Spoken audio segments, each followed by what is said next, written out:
What I have discovered since the world reopened back in like February is that there's 2 years of not just pent-up demand for seeing people in person, but 2 years of pent-up entertainment budget. So between the war, the book, and the reopening, I gave 100 presentations between February 15th and July 15th, which means I wasn't sober for 5 months.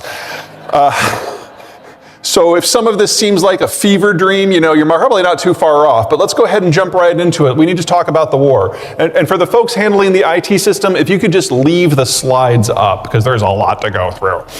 Okay, on the left, we've got a climate map of the Russian space, and it's on its side, so if you have to do this, I'm not going to judge. In the middle, the green, that's the Russian wheat belt. That's where you live if you're in Russia. That's 99% of the population. It's not so cold that your nose will freeze off if you go outside on October 1st. You wait till November, you're screwed, but October, you're okay. If you go to the right, to the north, to the blue, that's tundra, that's taigai. Nobody lives there. If you go to the left, to the south, that's desert. No one lives there.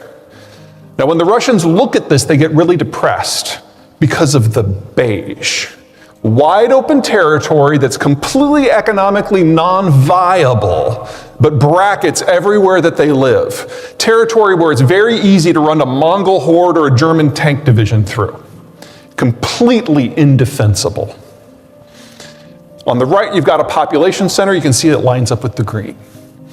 So the Russian way of dealing with this isn't great. You can't even build a road network through this territory. The economic activity per acre is so low. It's rail or nothing.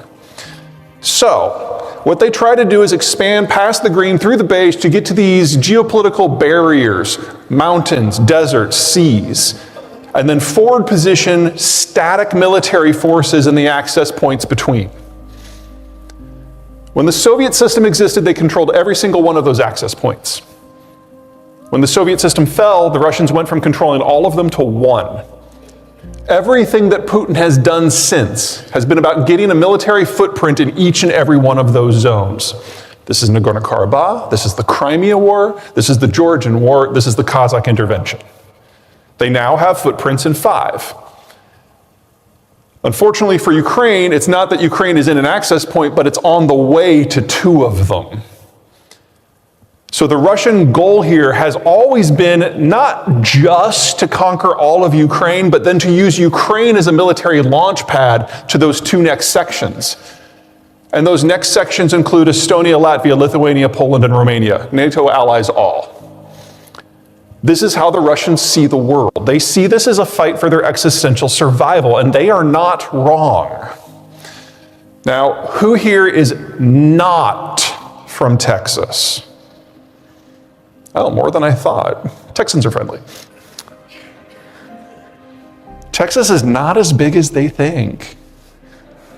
Just the scale of what the Russians feel they need to do to survive is mammoth. It's something we just have a hard time processing as Westerners. So let's talk about where we are right now. Now, the war obviously started with this massive thunder run to Kiev when the Russians tried to believe their own propaganda that the Ukrainians were going to welcome them in. And when it didn't work, when on the 3rd day of the war, that 40-mile-long train of equipment stalled on the road to Kiev, different countries drew different conclusions. In the United States, we're like, holy crap, the Russians don't know how to fight a modern war. We can totally kick their ass in a conflict. And then all the generals and the admirals had a nap and some bourbon and really thought about it, like, holy crap, the Russians don't know how to fight a war. We could totally kick their ass. But they see this as a war for their existential survival, which means that every tool is on the table. And if we get to the point where the Russians can overwhelm Ukraine and then come for NATO, we know we will have to fight them. And we know we will beat them on the conventional battlefield easily. And we know they will use nukes. So we can't let that happen. So every piece of equipment that we can train the Ukrainians on, they get as soon as we can possibly get it to them. That was our lesson. The Russian lesson was that, okay, our propaganda was wrong. They're not going to welcome us in. And that means the Ukrainians themselves are a problem. And so we're going to fight the war we know how to fight, with artillery. And we're going to advance slowly through eastern Ukraine and the Donbass, and we are going to specifically target every piece of civilian infrastructure we see, especially agricultural infrastructure. Because if we destroy the capacity of this territory to support a population, it will self-separate into two groups. One group will become refugees, they will leave, we will never have to worry about them again. Anyone who stays is clearly a fighter and they can be shot on sight. So slow artillery advance, you bring in the Wagner mercenaries to kill anyone who's left. We don't know exactly how many people are dead in Ukraine right now, it's probably about 500,000. We now believe that at least another 500,000 has been forcibly taken from the occupied territories and redistributed into Siberian territories. This is about the destruction of Ukraine as a nation. Now, what's going on this week? For the last 2 months, the Ukrainians have been advertising that they're about to launch an assault on Kherson, and that is right over here. It's the only territory that the Russians have grabbed that is on the west side of the Dnieper River. And in anticipation for that, the Russians have relocated roughly 1/10 of their forces from the eastern front to the Kherson province. That assault began on Monday. And you'll notice that there are 2 bridges, only 2, between eastern Ukraine and western Ukraine in this part of the country. You have to go all the way up to Zapornista, which is up here, to get to the next bridge. So 2 access points. All the troops have to come and go through those bridges. All the supplies have to come and go through those 2 bridges. Well, the Ukrainians have damaged both so that heavy equipment can't go them at all. In fact, on one of the bridges, the road span has now been destroyed. So the Russians now have a huge troop concentration in this area with no support and no resupply. It's too soon to say that the Ukrainians are going to win this, but as of day 4, it seems to be going pretty well for them. But then the Russians also were subject to a surprise attack about 40 hours ago, when the Ukrainians opened up a second front back in the Donbass in the east where those red arrows are. Because that's where the Russians pulled their forces from. So 2 active fronts right now. If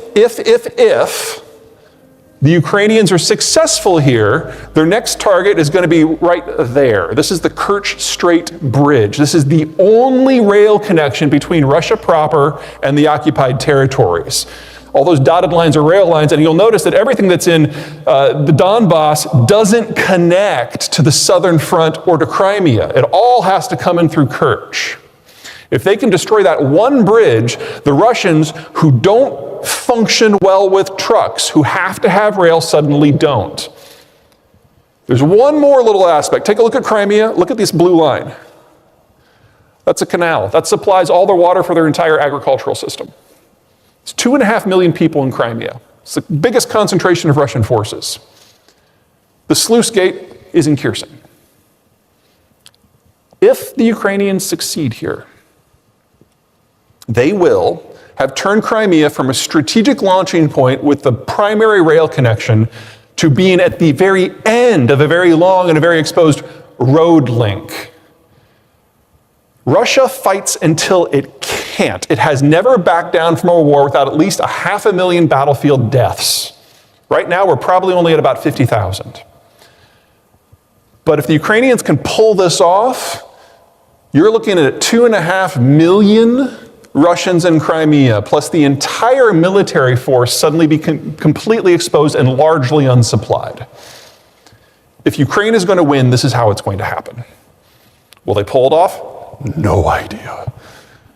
The Russians have used every opportunity in this conflict to underperform. This should have been over 4 months ago.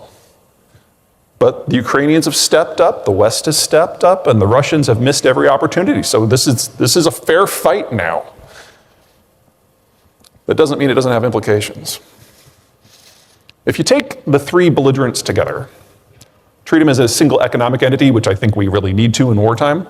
Everything in the first column, they are collectively the world's largest supplier, second largest in the second, and so on.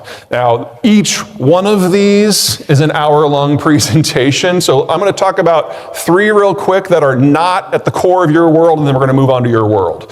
So first of all, The world's largest wheat exporter has invaded the world's fifth largest wheat exporter and is cognizant about its active destruction of the entire agricultural base. Ukraine is going to end up being a food importer sometime next year, most likely. That is going to have catastrophic consequences throughout the global system, but it's nothing compared to what's happening with fertilizer. Russia is the world's largest supplier. Russia plus Belarus specifically provide 40% of the world's potash. Natural gas is the primary input for nitrogen fertilizers. And South America, Sub-Saharan Africa, South Asia, Southeast Asia, and Australia, every single country in all of those regions imports almost all of their potash and all of their phosphate.